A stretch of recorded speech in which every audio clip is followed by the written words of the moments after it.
Millionaire Bill Hall Jr. is dead. His mistress and wife, the two women who claimed they loved him, both choking back tears. In both talking to our Matt Dorn. What do you say to those people out there that might suggest that it wasn't Bill that you fell in love with, that it was his wealth? I was just willing to go through it all with him. You know, through the ups, the downs, the divorce. You know, what was all the mud that was gonna come through it, all the hell that she was gonna probably put both of us through. I loved this man. I still do. Bill's wife of 32 years, Frances, now sits in prison, convicted of killing Bill after running him off the road on his motorcycle. Despite it all, she swears it was an accident and will love Bill to the day she dies. Even as I was going to trial, I would tell my attorneys not to badmouth him, not to disrespect him, because he's my Bill. You mean his infidelity? He had this much bad, this much good through the times that he was leading this secret life. He made sure I was his number one. The depth of deception was enormous for 3 years. It doesn't matter. I love him, and he's the only man that I'll ever love.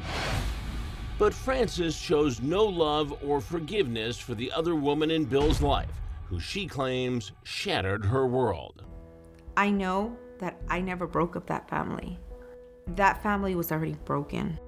She's without him, I'm without him, his kids are without a dad, his grandbabies are without a grandpa.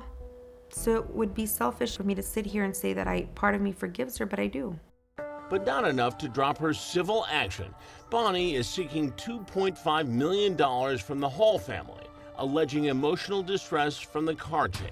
I find myself in certain situations quite often where I can be driving and out of nowhere I lose it. I start crying.